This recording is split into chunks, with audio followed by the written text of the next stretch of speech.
All right, so we're going to start off. We've got a problem here, and we're going to go through that. Do you want to describe what the problem is, Dave? So, basically, our problem with the PCI standard, or one of the problems, of course, everybody has a lot of problems with PCI. One of them we decided to sort of focus on was requirement 6.6. And essentially, the problem is you have to do some sort of web application assessment, or you have to have some sort of web application firewall or a WAF in place of your payment applications that are externally accessible. So the problem that we're sort of seeing definitely with other assessments is when we go back and do more technical assessments on these web applications, they're still vulnerable, and a lot of times they're simple vulnerabilities that could have been picked up by simple means. So here's a little agenda about our presentation. So we're going to go over a brief discussion on PCI standard and also requirement 6.6. So that's kind of the boring part where you have to at least get you some of the knowledge and some of the background knowledge. But then we start going into our fail section, and that's where Gary comes in. And he's basically going to start showing some instances of how in real situations that these are simulated, of course, but a lot of times how we go into organizations and we're able to actually make these different things fail, or we bypass these different things such as web application firewalls, application scanners, peer code reviews, etc. And then we're going to have a little bit of discussion about some of my viewpoints from a PCI, from a QSA, and then Gary's going to talk about some of his point of views from an application assessor or a hacker. Exactly. All right, so I am Gary McCully. Today I will be playing role of hacker. I'm a security consultant at Secure State. And at Secure State, I do all types of fun things. I get to perform physical penetration assessments where we actually try to break into organizations' physical locations with lockpicks and sneaking past guards and stuff like that. Also, I perform internal attack and penetration assessments, external attack and penetration assessments, wireless penetration assessments, all types of, believe it or not, I even do some war dialing from time to time for all those who remember what that is. And then also, one thing I've been working on lately is developing and implementing vulnerability management programs. So, I am David Sopata, and I am now a ex-QSA. So, meaning that I have not recently had left Secure State, pursued another type of environment, and but what I did is I actually assessed organizations for their PCI compliance. For a lot of level 1 merchants. And we'll get into some of those terminology in some of the other slides. Also, a lot of the other work that I did too was other risk assessments, understanding of different types of control frameworks, from risk to vulnerability assessments to understanding like HIPAA, ISO 27001 and 2, etc. So, a little disclaimer. Since I'm no longer with Secure State, and also I work for another type of employer, this is one of those disclaimers that they always have you do if you work for an employer that doesn't like you representing them. So essentially, this says that this presentation are of my own opinion. They do not reflect any past, present, or future employer. They do not actually represent any past or present positions on the PCI Council, QSA companies, or payment brands, or small puppies. So, for those of you who have not been living under a rock, this is actually a little bit of a pun if you haven't done PCI. We'll get into that. So, what is PCI? Well, what ended up happening was all the car brands, they want to try to prevent fraud. So what they did is they developed a bunch of security standards. And so from those security standards, they actually they made all their merchants actually do all this. So if you're a merchant, you actually took Visa, MasterCard, and Express, you would actually have to do security assessments for all 3 of those card brands. That was very cumbersome. So what they all did is they all sort of got together and created one big standard called the PCI DSS, or Data Security Standard. And PCI stands for the payment card industry.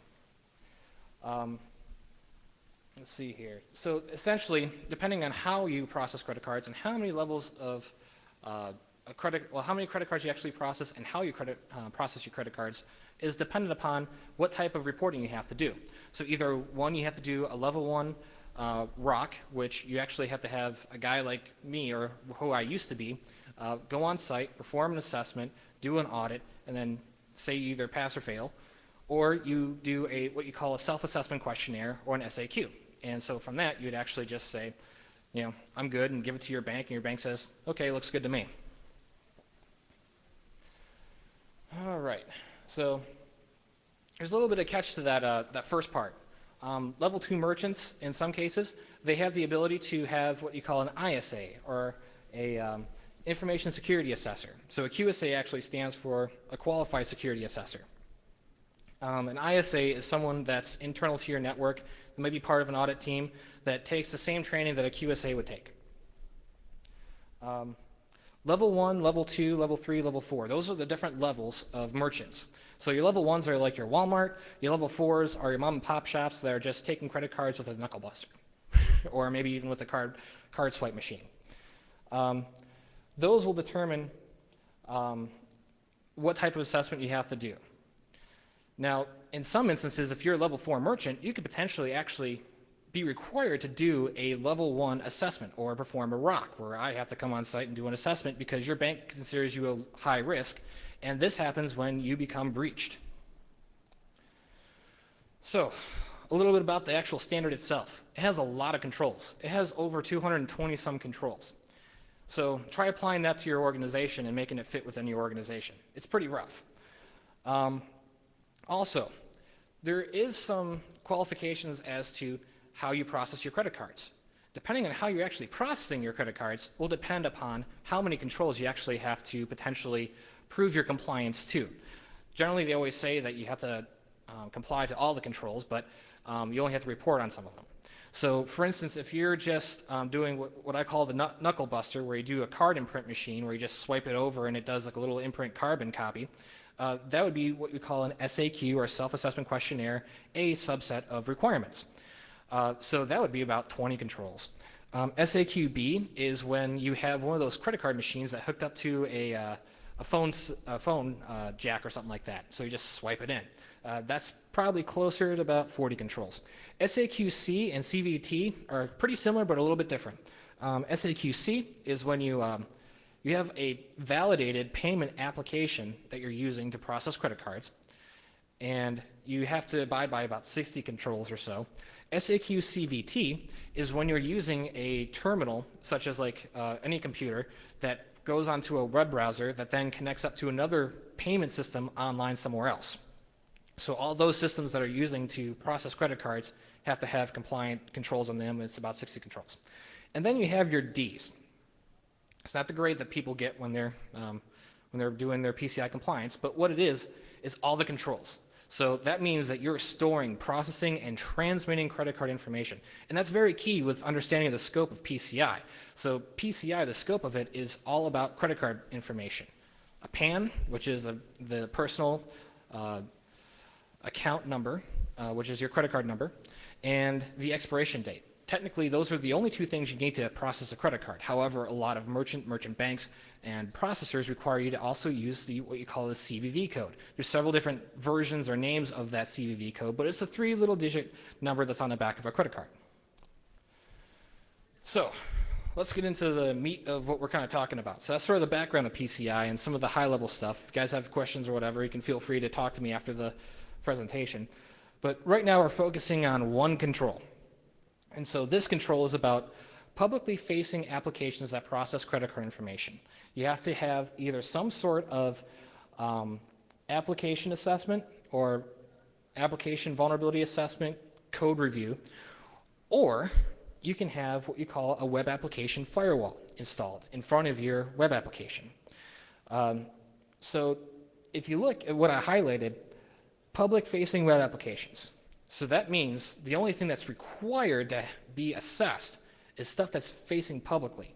Doesn't necessarily mean the stuff that's facing on the inside, but you have to have the stuff externally facing, definitely has to have a more scrutinized assessment done to it.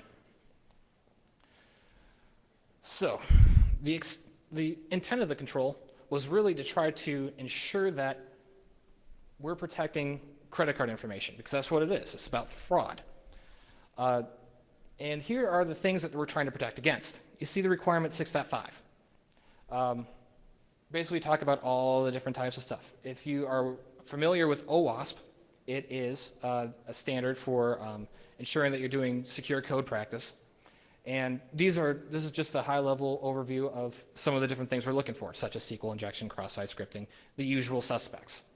An additional layer, try to find additional vulnerabilities, is your normal other assessments that you have to tie in from a PCI standpoint. Now, depending on how you're processing credit card information, you may not be required to do a penetration test, vulnerability assessment, etc. However, with this one, a lot of times, if you don't actually store credit card information, your penetration testing and all that stuff, you don't have to do it, which is kind of amazing in my opinion. Reason why a lot of these controls exist is because something happened, such as the Heartland payment systems. They got breached. So when that happened, some of these other controls sort of came around. So here are the 4 options that you're allowed to do to meet that requirement. So we have the manual review of application source code, pure code review. Could also be third-party reviewing your code. Could also even be some sort of static code analysis, which is the second one as well. You can also do some sort of manual vulnerability assessment. So you can actually pop it through some sort of vulnerability assessor, do whatever. Another thing is that you can also potentially do is use some sort of automated scanning tool. So here's all the things from a web application firewall. So this is the OR part. So when you have the web application firewalls, these are all the capabilities it's supposed to have. I'm not going to sit here and list them all out for you, but some of the big ones is definitely you have to at least protect against the OWASP top 10, or assess things to make sure that you're looking for the OWASP top 10 vulnerabilities. Try to prevent data leakage. Try to prevent inspection of page content and underlying protocols. Also making sure that you have fail open. Also has the capabilities of prevent detect session token tampering, etc. What the other thing is too is being able to place it in the correct position. So if you put your web application firewall in the wrong place, it's not going to be able to actually inspect the traffic. So if everything's encrypted that's going through the web application firewall, well then you're basically mooting the point of having a web application firewall. You have to try to put it in the place where the encryption's been terminated and you can actually see the traffic that's coming through. So I'm going to turn this part over to Gary, and this is where things get a little bit more interesting since he gets to show you how he's bypassed all this stuff. All right, so let me kind of give you a little context of why this became important to me. Well, you see all this stuff right here, right? I mean, I see these web application firewalls, are supposed to be in front of these PCI applications, and I see, web application scanners are supposed to be hitting these web applications. And then what happens? Well, I go to perform an external penetration assessment, and you know what I find? I find all types of vulnerabilities all over these web applications. So I have to take a stand back. I'm like, well, what in the world's going on? I mean, I thought these were supposed to, these are externally facing applications that are either processing, transmitting, or credit card data here. And I'm like, what in the world? If anything, I would expect these to be the really secure things in the environment, right? I mean, if these aren't locked down, we've got some major issues here. So that's kind of what piqued my interest here a little bit. So this is some of my big gripes here with the standard. It's number one, many scanners and web application firewalls, they're not finding the OWASP top 10. They're not blocking attacks that they're not preventing cross-site scripting and SQL injection type of attacks and a lot of different things like that. And I'll actually go into that a little bit and give you a few examples of how these web application firewalls and web application scanners are not doing what they're claiming to do. And as a byproduct, you get a bunch of organizations that have a false sense of security, right? They're like, oh, okay, well, we just hit the web application with Acuinetics. We should be okay from here on out, you know? We have nothing to worry about. In meantime, the web application is covered with vulnerabilities, and in some instances, these vulnerabilities can be exploited to gain a shell on the underlying operating system. I mean, these are some big problems. So, for my little experiment, I was like, okay, well, web application firewall, all right, let's take a look at some of these web application firewalls that are already out there, and let's see how well they actually do at preventing the most basic form of cross-site scripting. All right, now the most basic form, in my opinion, was this. I'm able to inject into an arbitrary location in the HTML, and all I'm trying to do is get some sort of stupid alert to pop up on my screen so that it says, you know, XSS or alert or, you know, Hexor or something basic like that. I mean, this is cross-site scripting 101, so I'm not trying to do anything advanced here where I'm inserting into either HTML, existing HTML tags, which is a form of cross-site scripting, you can do that, or hijacking already coded JavaScript. That's another form of cross-site scripting that I see often where I can insert directly into JavaScript that's already on the underlying page and hijack it essentially. But this is, we're talking about the most basic stuff here. So let's talk about the first one.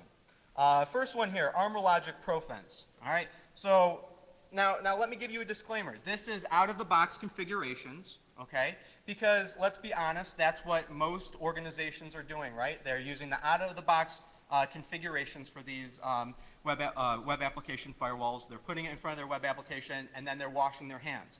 Well, why are they doing that? Well, let me show you why here. Well, take a look at this quote right here. Profense is a soft appliance which installs in minutes on any standard server, converting it to a full-featured standalone web application firewall that provides full compliance with the PCI DSS and complete OWASP top 10 vulnerability protection. This is definitely marketing at its finest. So you'll always see this with any type of software or application or whatever. Yes, yes. If anybody tells you that something will make you fully compliant or is fully compliant, always question that. Yes, now, the thing that I liked the most was the quote here that says, in minutes. Because, I mean, this is in minutes, so they're assuming a default configuration here. So I admit that if you go through and use this web application firewall to actually do some whitelisting, it would be a decent web application firewall. But how many here can configure whitelisting within minutes? That's a task that takes days or weeks sometimes. So we're talking about default configurations here. All right, and I got this from a white paper on SAN's website here, so I laughed when I read that. So let's see how well this does here. So, all right, I started off pretty well here, right? It blocks that. It blocks script, alert, XSS, script. So I'm like, good for them.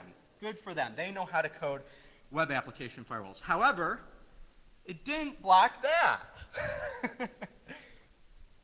Does anybody notice the difference? That is all that it took to bypass this web application firewall in its default configuration. Is that not a problem? Does anybody else not see this? This is concerning. So you know, chalk one up to the hackers and 0 to web application firewalls at this point in the talk. And also the other thing is too, a lot of these different solutions are signature based, and so this is just a prime example of something being signature based. Yes. All it's looking for is just that other tag. All right, so let's go take a look at the next one. So I'm keeping my fingers crossed for the next one. All right. So this one, again, out-of-the-box configuration, applicure.defender. Now, this is something I actually got from their website. Now, notice this. .defender not only meets the application layer firewall requirements of PCI DSS 6.6, but also offers comprehensive protection against SQL injection, cross-site scripting, and scores of other application level attacks right out of the box. I want to point that out, right out of the box. That's the key word. So once again, if you take time to do some whitelisting, maybe this isn't the case, but they're claiming that out of the box this is doing this. So what does it take to bypass this? All right, so you can see here, there's the configuration, default security profile. All right, now let's take a look here at kind of how I found how to get something to, or the cross-site scripting to execute. So first, I used the word script, okay? It blocked it. Okay, that's good. I used the word iframe, and it blocks it. Okay, so it blocks the iframe HTML tag there. However, it did not block the div HTML tag. See that? But it did block this next one. This next one is a form of cross-site scripting where you can actually you use the div tag and you use the style attribute and you actually insert JavaScript into the style attribute there. Okay? But it blocked this. All right? Now, I tried to make a couple changes, and what were my results? It executed that. Does anybody notice the difference between these two? Okay, I'm going to give you a second. All right, so there's the one before.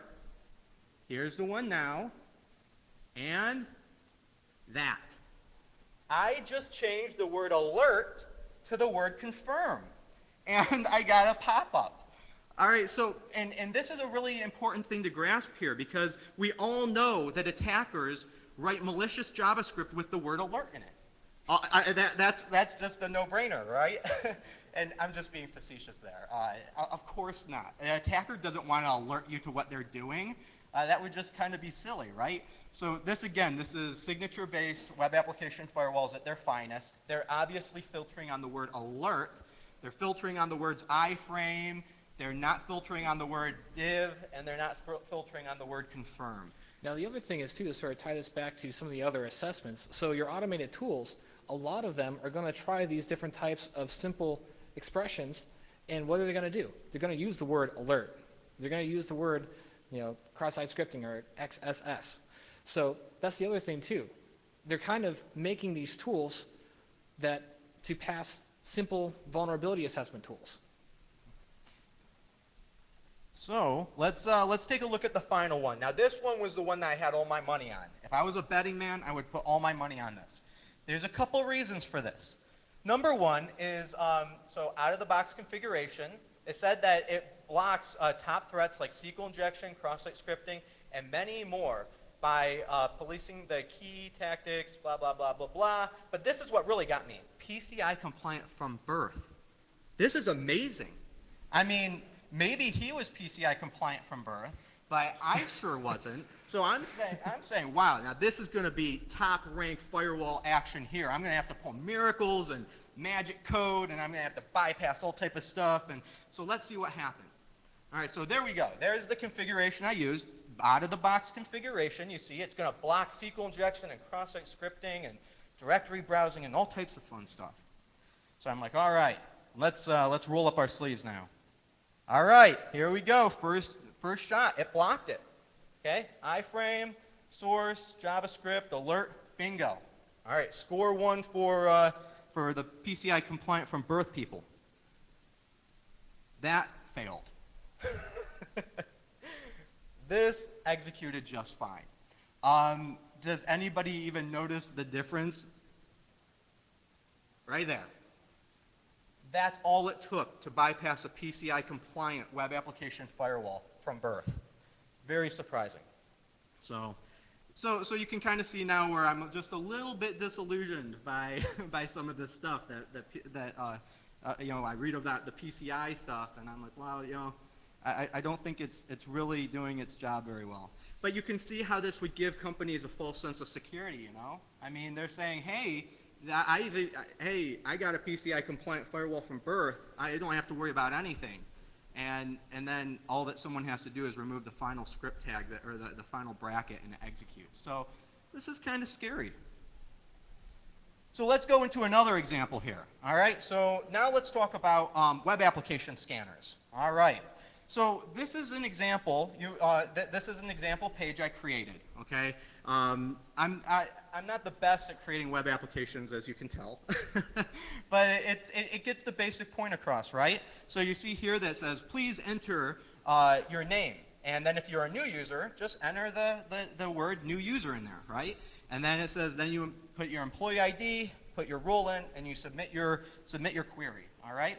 Now, you might think that this is silly, but this type of stuff really happens. If you I've performed hundreds of web application assessments, and many times there's directions on the screen that's just like, hey, if you are, the president of Iran, you should put in Iran here, or something like that. I mean, so this type of stuff occurs, where it will actually tell you on the page, do a specific action. All right? So let's see what happens if we obey the rules. All right? We put Bob in here. All right? So what happens? Well, it says, welcome back. And that's all that happens. All right? Nothing big, nothing exciting. Right? All right, so let's go to, now what happens if we put the word new user in there? All right? Look at this. It reflects the employee ID back. Now, if I'm an attacker, I'm able to read the screen. I'm going to say, you know what? If it tells me to put the word new user in there, I know that something's up. There's something that's going to be happening on the back end of this web application that's going to be different than if I don't put the word new user in there. So you know how I'm going to test a web application? One of the tests I'm going to perform is to put the word new user in. And as a result, the employee ID gets reflected back. Well, because of that, you can hijack that employee ID because there's no filtering going on, and you get your pop-up to appear. You get your alert XSS to pop up. The point is web application scanners are not going to identify this type of vulnerability. You know why? Web application scanners can't read. They're unable to read. They're unable to figure this type of stuff out. They're unable to read the page and say, oh, okay, well, new user, that's something I should try in here next time with running my next test. But this stuff is real. These are the real, everyday examples of things I encounter. All right, now this is, I'm not going to go into details on this one. This one's kind of a fun exploit that I've been using a lot more of lately. So it's a form of SQL injection in which you're able to pull all the contents out of an Oracle database, and you're able to do this type of thing through literally string concatenation. So it's based off of true and false parameters and based off of the way the website provides information back to the user based off of a true parameter and a false parameter, things like that. Now, what I've noticed is this is a pretty complicated SQL injection attack, but it works, and I've been able to pull all the data out of various databases using these types of attacks before. But a lot of web application scanners, they're not going to be intelligent enough, or they don't have necessarily the right signatures for a particular situation. So a lot of web application scanners are going to miss this form of SQL injection, which is something that an attacker who knows what they're doing is going to find. All right, and then finally, this is like a logic flaw, okay? So in this logic flaw, you can see real life, okay? This is a fake web application, but this is based off of a real life example of something that I've encountered in the field, okay? So you'll see here that the rule, okay, is set to user, right? And it says, welcome to company portal. Hello, you don't have administrator rights, okay? What do? Well, since I'm an attacker, I'm going to play around with that role parameter there. And if you change it to something like manager, you're now greeted with a lot of additional fun information. Now, the key to this is, it's once again, it's the logic flaw. A web application firewall is not going to detect this type of vulnerability. The reason being is because if a manager logs into the site, they should have that manager access. So it will look like a valid URL. And if a user logs into the site where it says user, the user should have that type of access. That's a valid URL. So in either case, it's a valid URL. It's just that there's a logic flaw behind it, and so that's the main problem.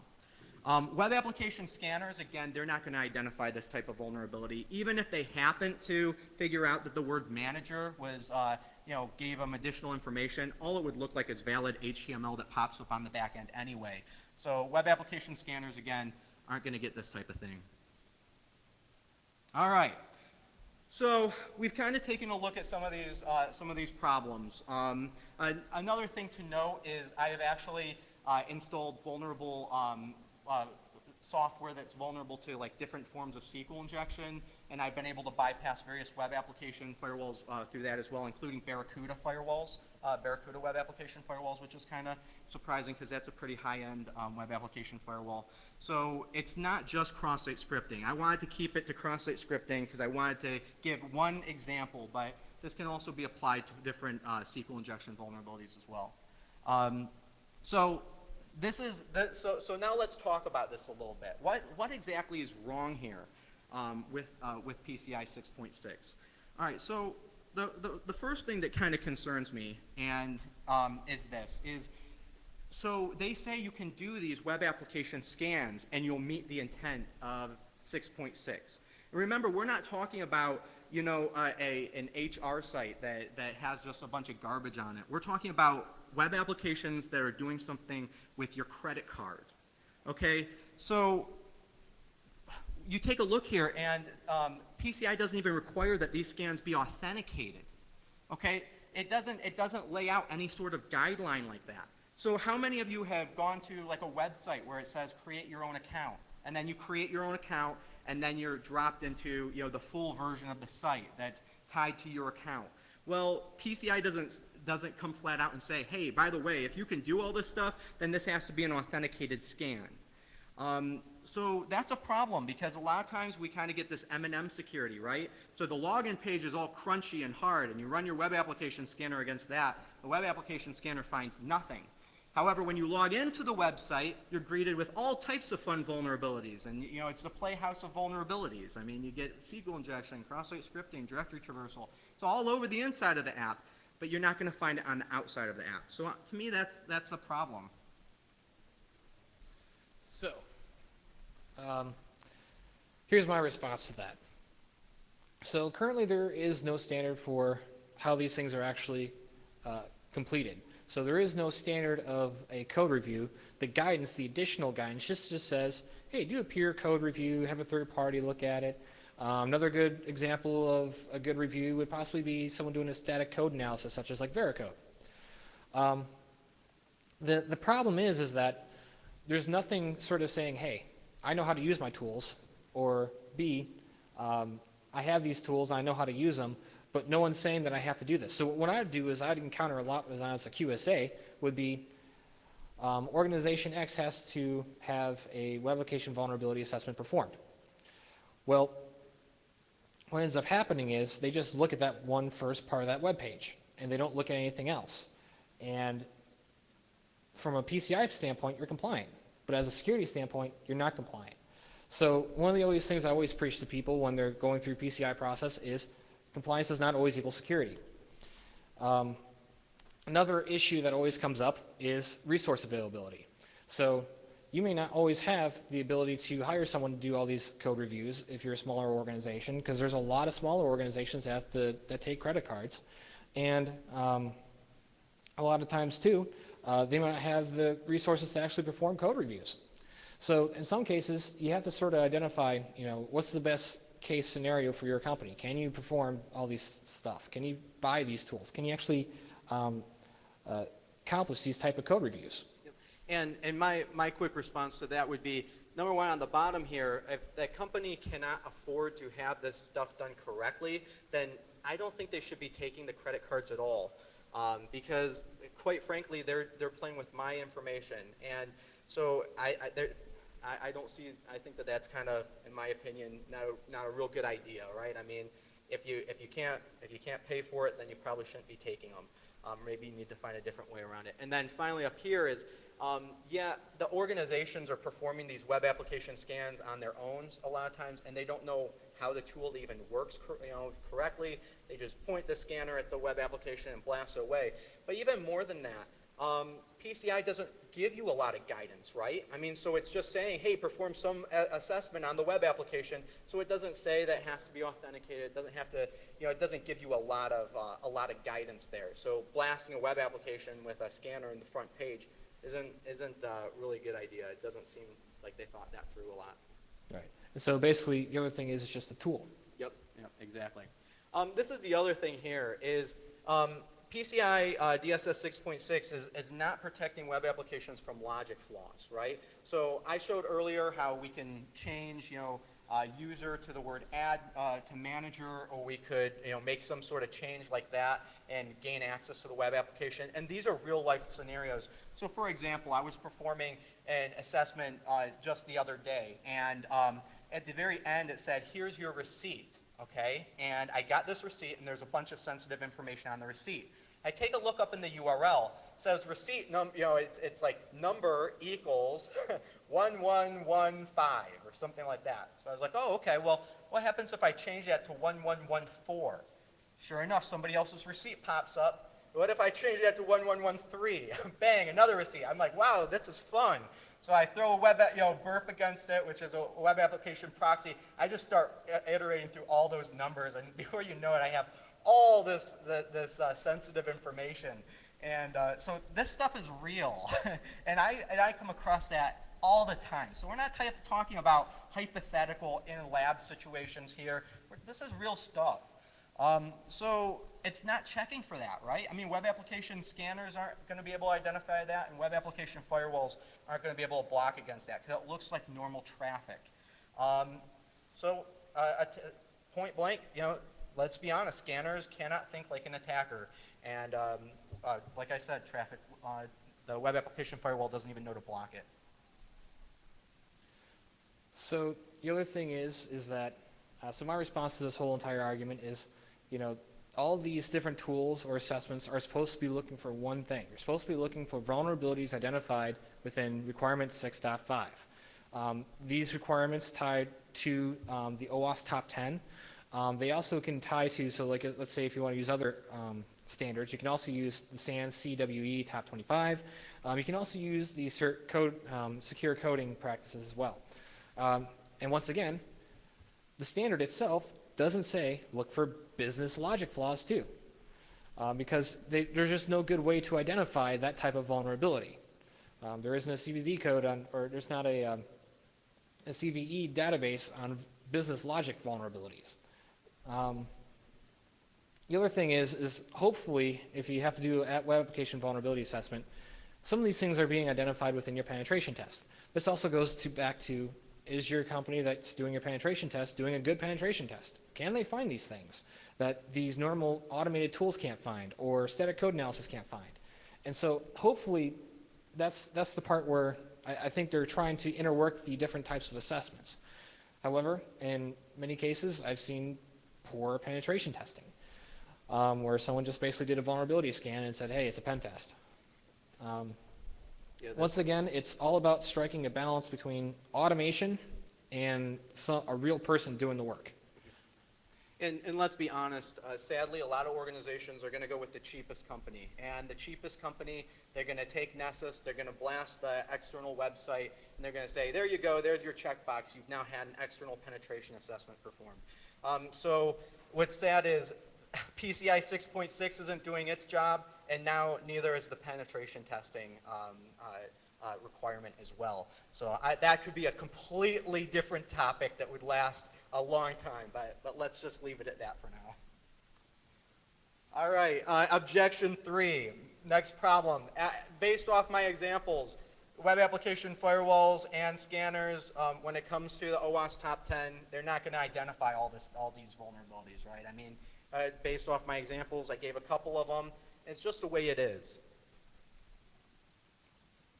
So my point here is essentially, whether it's a manual or an automated assessment that's being performed, there's always going to be something that's going to be missed, because that's just the nature of our business. We have a bunch of vulnerabilities. There's always zero-day attacks. There's things that aren't going to be found. Something new is going to pop up. So there's always going to be something new that's going to be found. Just like any other type of firewall, like a network-based firewall, there are going to be flaws within it where you can bypass it. Just like a web application firewall, you can bypass it, just like Gary was showing you.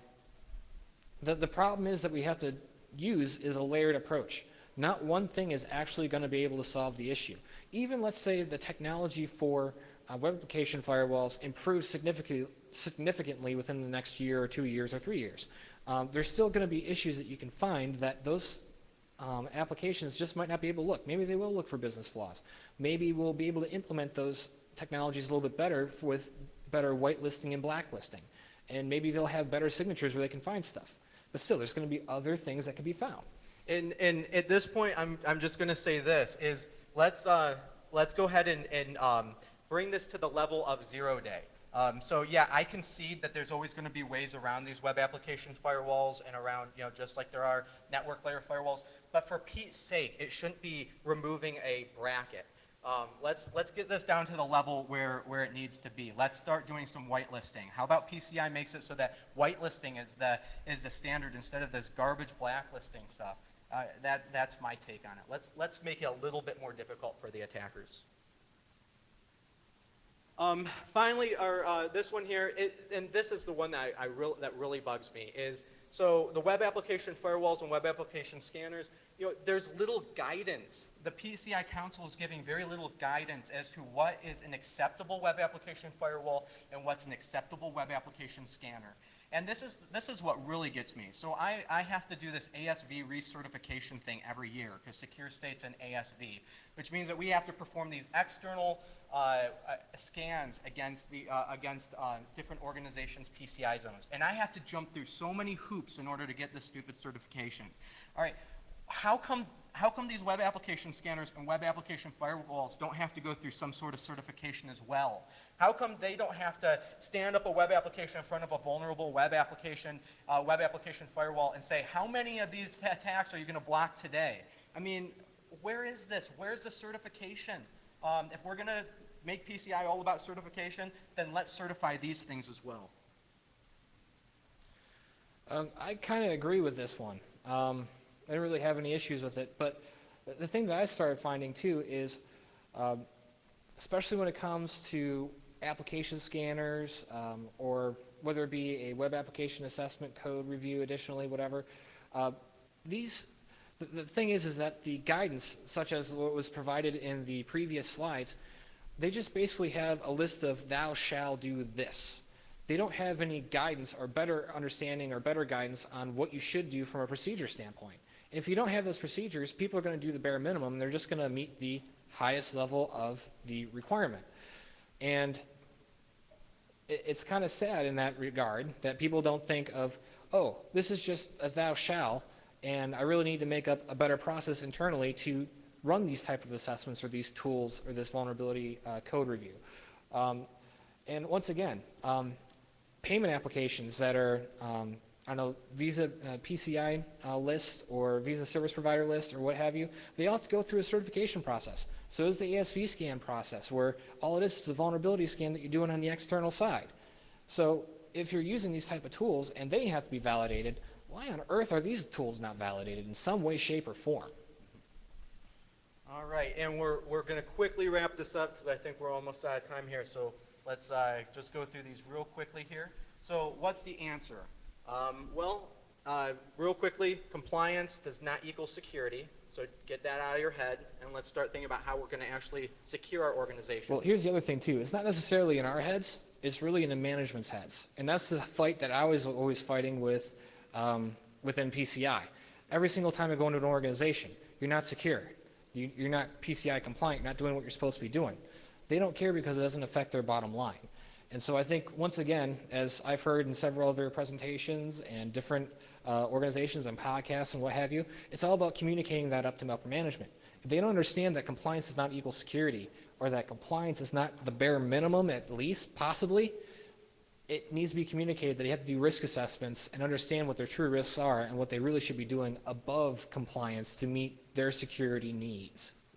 And then this, the second one here, we've already touched on that.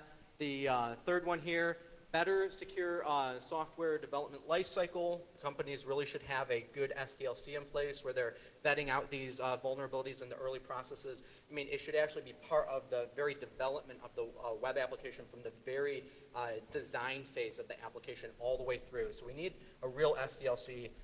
There's some good, there was Kevin Johnson's presentation, Ninja Developers and Application Security Testing, and your SDLC. That he presented in at OWASP, and then also this layered approach to security. So it shouldn't be web application firewall or manual assessment or vulnerability scan or something else. It should be all of these things. I mean, really, we should be layering this security. And I think that's it. Well, I got a few other things on that other part of the software development lifecycle. So to give some examples of some things that could definitely improve that is, and these are some of the ideas that Kevin Johnson also gave out, perform those web application vulnerability scanners, so take those tools and run them in the pre-production portions of your software. Get the low-hanging fruit as fast as you can before you start pushing it out to production or a staging environment. The other thing is, too, is do those code reviews, do those other things in combination of. So that when your system is about, or your application, your code is going to get pushed out to production or to staging environment, then you actually have someone that knows a little bit more and can find the more high-level things or more complicated things that that software, those tools just can't find. And once again, that goes back to the layered approach. It's not just one thing, it's all of these things, because all these things combined, they're going to equal something that's a little bit better than what we're currently doing. When we go back to the layered approach and basically doing all these manual assessments, it's really a shame that we don't think about this. And once again, it goes back to the financial issues and management issues of management saying, hey, we don't want to do this because it's just going to cost us a bunch of money. And so once again, it's doing all of them, and maybe even assessing whether or not maybe all of them, you can't do all of them, but at least pick out the best ones that'll get the best bang for your buck. All right, well, we're going to wrap this up now, and we thank you guys for your time, and we appreciate you guys being here, and let's go out and make some secure web applications, whatever that means. See ya.